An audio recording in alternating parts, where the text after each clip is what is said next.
नमस्कार दोस्तों, स्वागत है आपका आज के मुख्य समाचार में, जिसमें सबसे पहली और बड़ी खबर में आपको बताएंगे कि जिस चीनी कंपनी को विश्व बैंक ने किया था प्रतिबंध, मोदी सरकार ने उसे जम्मू कश्मीर में स्मार्ट मीटर का दिया ठेका। भाजपा के चीन प्रेम का कांग्रेस ने किया खुलासा। दूसरी ब्रेकिंग न्यूज में जिक्र होगा कि गुजरात चुनाव तक चीन शांत था या उसे चुप रहने को कहा गया था। संजय राउत ने तवांग मामले पर उठाया ये मुद्दा। तीसरी ब्रेकिंग न्यूज में आपको बताएंगे कि कांग्रेस पार्टी का बड़ा आरोप, भारत के बड़े इलाके पर कब्जा कर चुका है चीन, सच्चाई छिपा रही है सरकार। चौथी ब्रेकिंग न्यूज में आपको बताएंगे कि शिवराज सरकार के खिलाफ अविश्वास प्रस्ताव लाएगी कांग्रेस, प्रमुख सचिव को सौंपा सूचना पत्र। और इसी के साथ मध्य प्रदेश सरकार पर बड़ा संकट। साथ ही साथ पांचवी बड़ी खबर में आपको बताएंगे कि बिहार के उप मुख्यमंत्री तेजस्वी यादव ने कहा, भारतीय सेना पर है पूरा भरोसा, केंद्र सरकार को गंभीर होने की है जरूरत। दोस्तों, हर एक खबर की गहराई में आपको ले जाएंगे, लेकिन उससे पहले अगर आपको भी ऐसा लगता है कि भाजपा ने अपनी छवि बचाने के लिए देश को खतरे में डाला है, तो वीडियो को लाइक, चैनल को सब्सक्राइब और बेल आइकन दबाकर कमेंट में अपनी राय जरूर बताइए। दोस्तों, रुक करते हैं सबसे पहली और बड़ी खबर की तरफ। जिस चीनी कंपनी को विश्व बैंक ने प्रतिबंधित किया था, मोदी सरकार ने उसे जम्मू कश्मीर में स्मार्ट मीटर का ठेका दे दिया। कांग्रेस ने बीजेपी के चीन प्रेम का कर दिया खुलासा। जी हां दोस्तों, आपको बता दें कि कांग्रेस ने राजीव गांधी फाउंडेशन के संदर्भ में गृह मंत्री अमित शाह के बयान को लेकर मंगलवार को उन पर पलटवार करते हुए दावा किया कि जिन चीनी ऐप को सरकार ने प्रतिबंध किया था, उनमें से कई के साथ भारतीय जनता पार्टी के गहरे रिश्ते थे। और पार्टी के मीडिया एवं प्रचार प्रमुख पवन खेड़ा ने यह दावा भी किया कि भाजपा के एक प्रतिनिधिमंडल ने चीन की कम्युनिस्ट पार्टी से लोकतंत्र के बारे में शिक्षा हासिल की थी। उन्होंने ये भी कहा कि आरजीएफ के खाते का लेखा जोखा दर्ज है तथा छिपाने के लिए कुछ भी नहीं है। खेड़ा ने संवाददाताओं से कहा कि मैं याद दिलाना चाहता हूं कि सरकार ने जिन ऐप को प्रतिबंधित किया था, उनमें से कई के साथ बीजेपी के गहरे रिश्ते हैं और यूसी वेब के साथ भाजपा ने साझेदारी की है और शेयर इट के साथ भी साझेदारी की है। उन्होंने दावा किया कि जिस चीनी कंपनी को विश्व बैंक ने प्रतिबंधित कर दिया, मोदी सरकार ने उसी कंपनी को जम्मू कश्मीर में स्मार्ट मीटर लगाने का ठेका दे दिया। स्मार्ट मीटर का ठेका देने का मतलब है अपने जम्मू कश्मीर के तमाम नागरिकों का डाटा चीन के हवाले कर देना। और ऐसा क्यों किया? खेड़ा ने कहा कि आरएसएस कहता है कि वो सांस्कृतिक संगठन है, तो उसे बताना चाहिए कि उसके चीन के साथ क्या रिश्ते हैं। भाजपा के लोग चीन से शिक्षित होने जाते हैं। उन्होंने कहा कि केंद्र सरकार के एक मंत्री के पुत्र की मौजूदगी वाली फाउंडेशन को चीन से पैसा मिले। इंडिया फाउंडेशन और विवेकानंद फाउंडेशन के साथ चीन के क्या रिश्ते हैं? तो दोस्तों, यहाँ पर भाजपा के कथित चीन प्रेम का यहाँ पर पोल खोल दिया है, खुलासा कर दिया है पवन खेड़ा ने। रुक करते हैं अगली ब्रेकिंग न्यूज की तरफ। गुजरात चुनाव तक शांत था चीन या उसे चुप रहने को कहा गया था, तवांग पर राउत का सवाल। जी हाँ दोस्तों, गुजरात और हिमाचल विधानसभा चुनाव होने तक चीन शांत था या फिर उसे शांत रहने के लिए कहा गया था। शिवसेना के ठाकरे गुट के वरिष्ठ नेता और राज्यसभा सांसद संजय राउत ने ये सवाल पूछा है। साथ ही राउत ने यह भी आशंका जताई है कि 9 दिसंबर को अरुणाचल प्रदेश की बॉर्डर पर तवांग के यांगसे इलाके में चीनी और भारतीय जवानों के बीच हुई झड़प को लेकर पीएम मोदी के नेतृत्व वाली बीजेपी सरकार कुछ छुपा रही है। राउत ने कहा कि लद्दाख से चीनी सेना को खदेड़े जाने के बाद अब चीन की पीपुल्स लिबरेशन आर्मी ने तवांग में घुसपैठ का प्रयास किया है और ऐसे में देश के राजनेता राजनीति में जरा कम ध्यान दें और देश के तीनों तरफ से जो सीमा की सुरक्षा का सवाल उठ रहा है, उस पर सचेत और सावधान रहें, तभी देश की सही तरह से सेवा हो सकेगी। राउत ने कहा कि भारत और चीन के सैनिक में हुई झड़प की ये खबर 8 दिनों बाद सामने आई है। देश के रक्षा मंत्री आखिरकार क्या छुपा रहे हैं? गुजरात में और देश के अन्य राज्य में विधानसभा चुनाव होने तक चीन शांत तक था या चीन को शांत रहने के लिए कहा गया था? चीन लद्दाख और डोकलाम के बाद अब तवांग में घुस आया है। देश के राजनेताओं को चाहिए कि वो सियासत, जांच एजेंसियों, विधानसभा और विपक्ष पर ध्यान देने की जगह असुरक्षित हो रही सरहदों पर ध्यान दे। तो दोस्तों, यहाँ पर कुछ गंभीर सवाल उठाए हैं संजय राउत ने और सीधे सीधे एक साजिश की ओर भी इशारा किया है और कहा है कि आखिरकार गुजरात चुनाव तक चीन को शांत करने को कहा तो नहीं गया था। टाइमिंग पर बड़े सवाल उठा रहे हैं। रुक करते हैं अगली ब्रेकिंग न्यूज की तरफ। कांग्रेस का आरोप, भारत के बड़े इलाकों पर कब्जा कर चुका है चीन, सच्चाई छिपा रही है सरकार। जी हां दोस्तों, कांग्रेस ने कहा कि चीन सीमा पर भारत के बड़े इलाके पर कब्जा कर चुका है, लेकिन मोदी सरकार इस सच्चाई को छिपा रही है और देश की जनता को गुमराह कर रही है। कांग्रेस प्रवक्ता गौरव गोगोई और पवन खेड़ा ने मंगलवार को पार्टी मुख्यालय में संयुक्त संवाददाता सम्मेलन में कहा कि चीन सीमा की सच्चाई को लेकर सरकार गलत बयानी कर रही है। है। रक्षा मंत्री राजनाथ सिंह संसद में स्वीकार करते हैं कि चीन की फौज ने भारतीय सीमा पर कब्जा कर रखा है, लेकिन गृह मंत्री अमित शाह कहते हैं कि चीन देश की 1 इंच जमीन नहीं ले सकता। प्रधानमंत्री नरेंद्र मोदी सर्वदलीय बैठक में कहते हैं कि चीन के कब्जे में भारत की कोई जमीन नहीं है, लेकिन सच्चाई सबके सामने थी कि चीन ने भारतीय जमीन पर कब्जा किया हुआ है। उन्होंने कहा कि 9 दिसंबर को चीन की सेना ने भारतीय सीमा में घुसने का प्रयास किया, लेकिन हमारी सेना के वीर जवानों ने साहस और पूरी ताकत के साथ सीमा की सुरक्षा की। रुक करते हैं अगली ब्रेकिंग न्यूज़ की तरफ। शिवराज सरकार के खिलाफ अविश्वास प्रस्ताव लाएगी कांग्रेस, प्रमुख सचिव को सौंपा सूचना पत्र। जी हाँ दोस्तों, संकट में मध्य प्रदेश की सरकार। मध्य प्रदेश में विधानसभा चुनाव से पहले सरकार को घेरने की कोई भी संभावना को कांग्रेस छोड़ना नहीं चाहती और इसी वजह से उसने तय किया है कि 19 दिसंबर से शुरू हो रहे विधानसभा के शीत सत्र में वो अविश्वास प्रस्ताव लेकर आएगी और इस संबंध में सूचना पत्र मंगलवार को नेता प्रतिपक्ष गोविंद सिंह की ओर से पूर्व मंत्री पीसी शर्मा ने विधानसभा के प्रमुख सचिव एपी सिंह को सौंपा है और इससे साफ है कि 5 दिन चलने वाला शीत सत्र इस बार हंगामेदार रहने वाला है। कांग्रेस विधायक पीसी शर्मा ने इस दौरान मीडिया से बातचीत में कहा कि 19 दिसंबर से विधानसभा का सत्र शुरू होने वाला है। 2 साल से बीजेपी ने जिस तरह सरकार चलाई है और कैबिनेट काम कर रही है, उससे साफ है कि जनता का विश्वास उस पर नहीं है। प्रदेश के किसान, मजदूर, व्यापारी और कर्मचारी वर्ग परेशान हैं। रुक करते हैं कि ब्रेकिंग न्यूज़ की तरफ। बिहार के उप मुख्यमंत्री तेजस्वी यादव ने दिया बड़ा बयान, भारतीय सेना पर पूरा भरोसा, केंद्र सरकार को गंभीर होने की है जरूरत। जी हाँ दोस्तों, आपको बता दें कि अरुणाचल प्रदेश के तवांग में भारतीय और चीनी सेना के साथ झड़प पर उप मुख्यमंत्री तेजस्वी यादव ने कहा है कि चीन लेह लद्दाख में गांव बसा रहा है, लेकिन केंद्र सरकार इस पर ध्यान नहीं दे रही। ये एक ऐसा मामला है जिसे गंभीरता से लेने की जरूरत है और उन्होंने भारतीय सैनिकों की जमकर तारीफ करते हुए कहा कि हमारे सैनिकों पर पूरा भरोसा है। महागठबंधन विधायक दल की बैठक के बाद तेजस्वी यादव ने कहा कि अरुणाचल प्रदेश में भारतीय सेना और चीन के बीच झड़प को लेकर केंद्र सरकार को गंभीर होने की जरूरत है। उन्होंने कहा कि भारतीय सेना है तो हम लोगों को पूरा भरोसा है कि हमारी सीमा सेफ रहेगी। रुक करते हैं अगली ब्रेकिंग न्यूज़ की तरफ। अधीर रंजन चौधरी ने की जांच की मांग, बोले चीनी कंपनियों ने पीएम केयर्स में दिया डोनेशन। जी हाँ दोस्तों, जिस तरह से चीन और भारत के सैनिकों के बीच अरुणाचल प्रदेश के तवांग में भिड़ंत हुई है, उसके बाद विपक्ष केंद्र सरकार पर लगातार हमलावर है। विपक्ष पर तीखा हमला बोलते हुए अमित शाह ने कहा कि कांग्रेस ने चीनी कंपनियों से फंड लिया है। अमित शाह के बयान पर कांग्रेस नेता अधीर रंजन चौधरी ने तीखा पलटवार करते हुए कहा कि प्रधानमंत्री केयर्स फंड की जांच होनी चाहिए। ये देखना चाहिए कि किन कंपनियों ने इससे डोनेशन दिया है और पीएम केयर्स फंड ने चीनी कंपनियों से चंदा लिया है। रुक करते हैं कि ब्रेकिंग न्यूज़ की तरफ। कांग्रेस अध्यक्ष मल्लिकार्जुन खड़गे ने बुलाई विपक्ष की बैठक, संसद में सरकार को घेरने की रणनीति पर होगी चर्चा। जी हाँ दोस्तों, वास्तविक नियंत्रण रेखा पर बीती रात हुई हिंसक झड़प के बाद कांग्रेस अध्यक्ष मल्लिकार्जुन खड़गे ने बुधवार को विपक्ष की बैठक बुलाई है। संसद में रक्षा मंत्री के बयान के बाद विपक्ष संसद में सरकार को घेरने की रणनीति बना रही है। बुधवार को चीन मुद्दा समेत कई अन्य मुद्दों पर चर्चा हो सकती है। बता दें कि रक्षा मंत्री राजनाथ सिंह ने मंगलवार को लोकसभा को बताया कि चीन के सैनिकों ने 9 दिसंबर को तवांग सेक्टर में यांगत्से क्षेत्र में यथास्थिति बदलने का एक तरफा प्रयास किया, जिसका भारत के जवानों ने दृढ़ता से जवाब दिया और उन्हें लौटने के लिए मजबूर कर दिया। रुक करते हैं अगली ब्रेकिंग न्यूज़ की तरफ। कांग्रेस नेताओं में आई नई जान, पायलट बोले युवा और महिलाओं की भागीदारी है अहम। जी हाँ दोस्तों, भारत जोड़ो यात्रा को मिल रहे रिस्पांस के बाद कांग्रेस नेता में जबरदस्त जोश देखने को मिल रहा है। राहुल गांधी की भारत जोड़ो यात्रा का सफर लगातार जारी है और राजस्थान में यात्रा के 9वें दिन यात्रियों को स्वागत बड़ी संख्या में मौजूद लोगों ने किया और कांग्रेस नेता और general secretary communication Jairam Ramesh भी यात्रा के स्वागत में प्रभावित दिखे। दोस्तों, जयराम रमेश ने कहा कि यात्रा के स्वागत के दौरान सुबह तकरीबन 60% महिलाएं थी और रमेश ने कहा कि इससे पहले केरल के कोचीन में और महाराष्ट्र के नांदेड़ में भी इसी तरह का भव्य स्वागत हुआ था। रुक करते हैं ब्रेकिंग न्यूज़ की तरफ। सीएम सुक्खू का दूसरा बड़ा फैसला, 5 दिन में सोनिया गांधी की शिलान्यास पट्टिका लगाने का आदेश। जी हाँ दोस्तों, शिमला के मुख्यमंत्री सुखविंदर सिंह सुक्खू की विधायकों के साथ हुई बैठक में लाहौल स्पीति के विधायक रवि ठाकुर ने अटल टनल रोहतांग की शिलान्यास पट्टिका लगाने का मामला उठाया। उन्होंने कहा कि पूर्व भाजपा सरकार ने जहां अटल टनल रोहतांग की सोनिया गांधी द्वारा किए गए शिलान्यास पट्टिका को हटा दिया था, वहीं उसे पुनः स्थापित किया जाए, जिस पर मुख्यमंत्री सुखविंदर सिंह सुक्खू ने अधिकारियों को आदेश जारी किया कि 5 दिनों के भीतर अटल टनल रोहतांग की शिलान्यास पट्टिका को पुनः स्थापित किया जाए। और विधायक रवि ठाकुर ने कहा कि अटल टनल रोहतांग देश की पूर्व प्रधानमंत्री इंदिरा गांधी का सपना था और उन्होंने ही सबसे पहले अटल टनल रोहतांग के निर्माण को लेकर अधिकारियों को निर्देश जारी किए थे।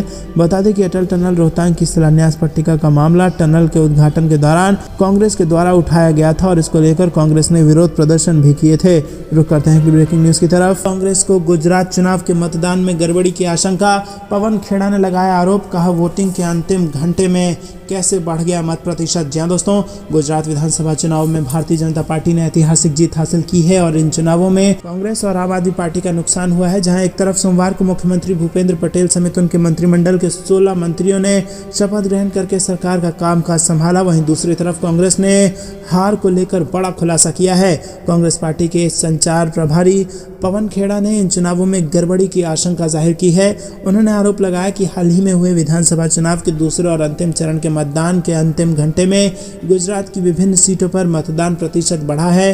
कांग्रेस पार्टी संचार प्रभारी पवन खेड़ा ने कहा कि मेरे पास बड़ौदा क्षेत्र के विधानसभा क्षेत्र संख्या 144 रावपुरा का उदाहरण है, जहां शाम 5 बजे मतदान प्रतिशत 51% था और शाम 6 बजे ये 57.68% हो गया और 281 बूथों पर 16,000 वोटों की बढ़त, यानी एक घंटे में प्रति बूथ पर 57 वोट। मानवीय रूप से ये संभव नहीं है। रुक करते हैं ब्रेकिंग न्यूज की तरफ। देश को खतरे में डाल रहे हैं पीएम मोदी, कांग्रेस ने एलएसी पर चीन के साथ हुए झड़प को लेकर प्रधानमंत्री पर साधा निशाना। जी हां दोस्तों, कांग्रेस ने भारतीय और चीनी सैनिकों की अरुणाचल प्रदेश के तवांग सेक्टर में वास्तविक नियंत्रण रेखा के निकट झड़प की घटना को लेकर सोमवार को आरोप लगाया कि प्रधानमंत्री नरेंद्र मोदी अपनी छवि बचाने के लिए देश को खतरे में डाल रहे हैं। पार्टी अध्यक्ष मल्लिकार्जुन खड़गे और पार्टी महासचिव जयराम रमेश ने केंद्र सरकार पर हमला बोला है। खड़गे ने ट्वीट किया है कि फिर से हमारे भारतीय सेना के जवानों को चीनियों ने भड़काया है। हमारे जवानों ने डटकर मुकाबला किया और उनमें से कुछ घायल भी हुए हैं। हम राष्ट्रीय सुरक्षा के मुद्दे पर देश के साथ हैं और इसका राजनीतिकरण नहीं करना चाहेंगे, लेकिन मोदी सरकार को ईमानदार होना चाहिए। वहीं पार्टी महासचिव जयराम रमेश ने कहा कि कांग्रेस पिछले 2 साल से सीमा पर चीन की हरकतों को लेकर सरकार को बार बार जगाने की कोशिश की, लेकिन मोदी सरकार केवल अपनी राजनीतिक छवि को बचाने के लिए इस मामले को दबाने में लगी रही। उन्होंने ट्वीट किया कि भारतीय सेना के शौर्य पर हमें गर्व है। सीमा पर चीन की हरकतें पूरी तरह से अस्वीकार्य हैं। पिछले 2 साल से हम बार बार सरकार को जगाने की कोशिश कर रहे हैं, लेकिन मोदी सरकार केवल अपनी राजनीतिक छवि को बचाने के लिए इस मामले को दबाने में लगी है। इससे चीन का दुस्साहस बढ़ता जा रहा है और इसी के साथ आरोप लगाया कि देश से बड़ा कोई नहीं है, लेकिन मोदी जी अपनी छवि को बचाने के लिए देश को खतरे में डाल रहे हैं। तो दोस्तों, क्या आपको भी ऐसा लगता है कि बीजेपी अपनी छवि को बचाने के लिए देश को खतरे में डाल रही है? कमेंट में जरूर बताइए। वीडियो लाइक करना मत भूलिएगा। रुक करते हैं अगली ब्रेकिंग न्यूज की तरफ। झड़प की खबरों को लेकर कांग्रेस ने केंद्र को घेरा, शशि थरूर ने चीन की मंशा को लेकर उठाए सवाल। जी हां दोस्तों, आपको बता दें कांग्रेस सांसद शशि थरूर ने कहा कि इस बात में कोई शक नहीं है कि तवांग पर चीन की नजरें हैं और हमें बहुत सावधान रहने की जरूरत है। इस विषय पर हर पार्टी, हर व्यक्ति हमारी सेना के साथ है। जो भी हुआ वो हमारी तरफ से एक संदेश है कि हम हमारे प्रादेशिक अखंडता और संप्रभुता के लिए हमारे बीच एकता है। जी हाँ दोस्तों, रुक करते हैं अगली ब्रेकिंग न्यूज की तरफ, जिसमें आपको बता दें कि हिमाचल के सभी विधायकों को राहुल गांधी ने बुलाया। मंत्री पद के लिए गुटबाजी रोकने की कवायद, भारत जोड़ो यात्रा में होंगे ये सब शामिल। जी हाँ दोस्तों, हिमाचल प्रदेश की नई सुखविंदर सिंह सुक्खू सरकार के कैबिनेट गठन में अभी और वक्त लग सकता है।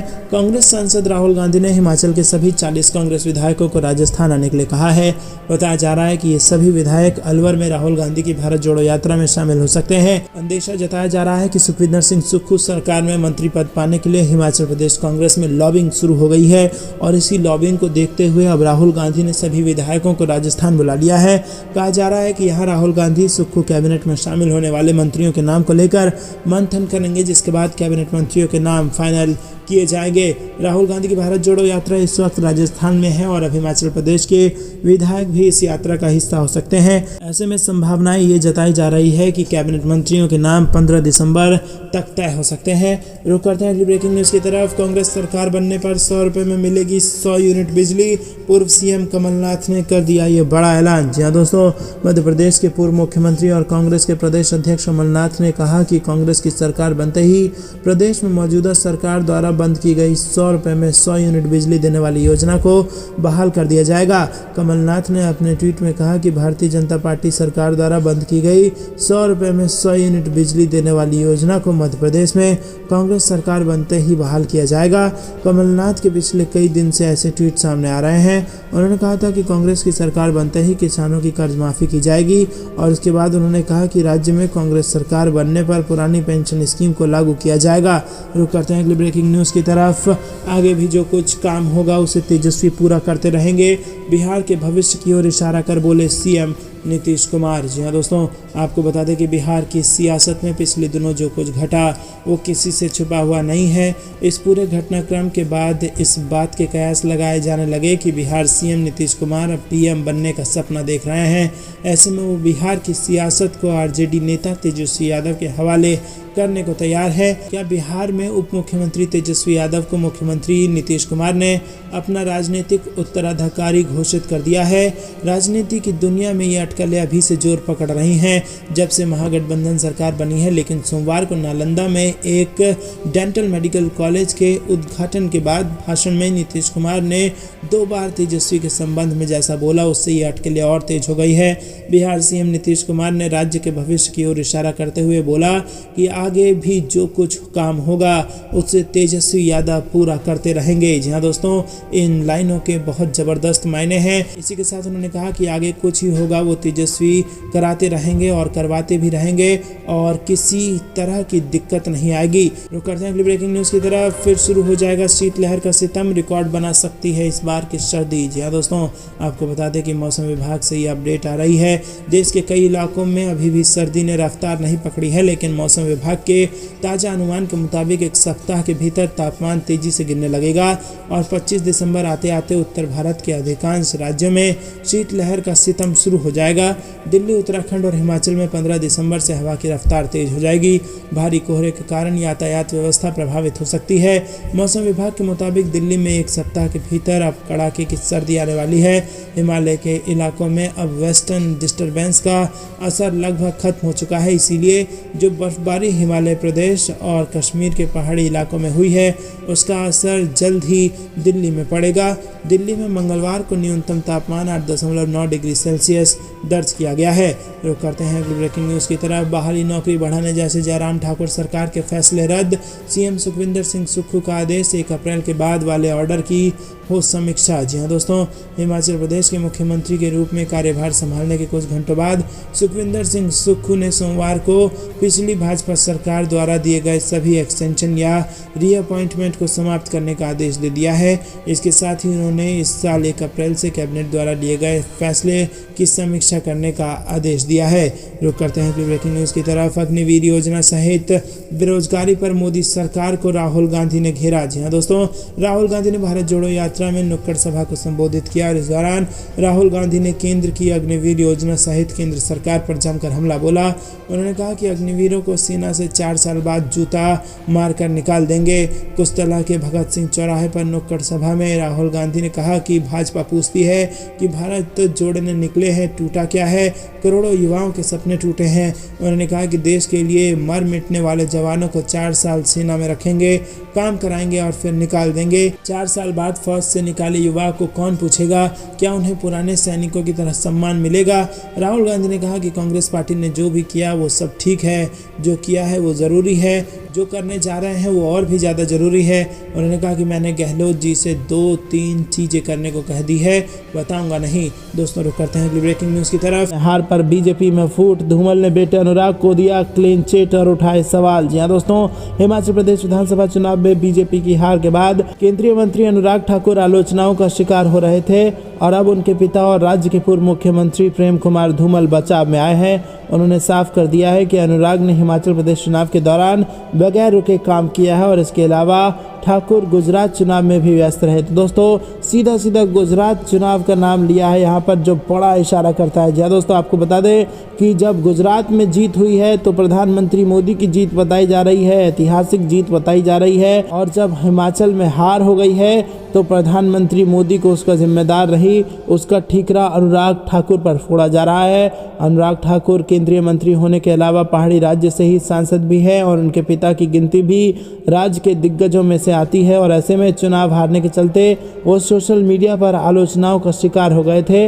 और अब एक चैनल से बातचीत में धूमल ने कहा कि ठाकुर ने चुनाव में बगैर रुके प्रतिदिन काम किया है। भाजपा ने ठाकुर के गृह जिला हमीरपुर में 5 सीटें गंवा दी हैं। जी हाँ दोस्तों, बेहद बड़ी खबर यहाँ पर ठाकुर के गृह जिला में हमीरपुर से 5 सीटें बीजेपी ने गंवा दी हैं, जिसके बाद ये करारी हार बीजेपी के हाथ लगी है। तो दोस्तों, आपको क्या लगता है कि हिमाचल के हार के पीछे प्रधानमंत्री मोदी जिम्मेदार हैं या फिर अनुराग ठाकुर जिम्मेदार हैं? अपनी राय कमेंट में जरूर बताइए। वीडियो लाइक करना मत भूलिएगा। रुक करते हैं ब्रेकिंग न्यूज़ की तरफ। शिवाजी का अपमान करने वाले राज्यपाल पीएम मोदी के मंच पर, इसका क्या मतलब? उद्धव ठाकरे ने दागा ये सवाल। जी हाँ दोस्तों, महाराष्ट्र में शिवसेना में पड़ी फूट के बाद मुख्यमंत्री एकनाथ शिंदे ने बीजेपी के साथ मिलकर सरकार बना ली थी और तब से ये कहा जा रहा था कि उद्धव ठाकरे गुट धीरे धीरे कमजोर होता जा रहा है।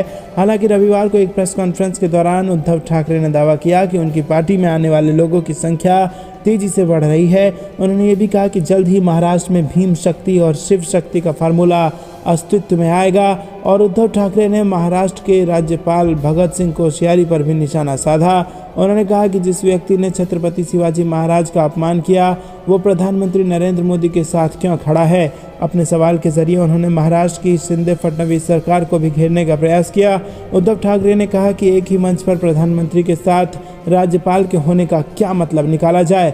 उद्धव ठाकरे ने कहा कि एक तरफ महाराष्ट्र और कर्नाटक का सीमा विवाद चल रहा है, जिस पर लगातार कर्नाटक के मुख्यमंत्री महाराष्ट्र पर हमलावर हैं, तो वहीं दूसरी तरफ हमारे मुख्यमंत्री इस गंभीर विषय पर एक शब्द भी बोलने को तैयार नहीं है। दरअसल महाराष्ट्र की राजधानी मुंबई और उपराजधानी नागपुर को जोड़ने वाले 701 किलोमीटर लंबे समृद्धि महामार्ग के पहले चरण के उद्घाटन समारोह में प्रधानमंत्री नरेंद्र मोदी और राज्यपाल भगत सिंह कोश्यारी मौजूद थे। और इस मौके पर महाराष्ट्र के मुख्यमंत्री एकनाथ शिंदे, उप मुख्यमंत्री देवेंद्र फडणवीस, केंद्रीय मंत्री नितिन गडकरी, केंद्रीय मंत्री राव साहेब दानवे और महाराष्ट्र के राज्यपाल भगत सिंह कोश्यारी समेत कई आला नेता नागपुर में मौजूद थे। कोश्यारी ने कहा था कि शिवाजी तो पुराने युग की बात है, मैं नए युग की बात बोल रहा हूँ। जी हाँ दोस्तों, शिवाजी को पुराने युग की बात बताई थी उन्होंने और अब वो प्रधानमंत्री मोदी के मंच पर भी दिखे हैं, जिसके बाद उद्धव ठाकरे ने आड़े हाथों ले लिया है।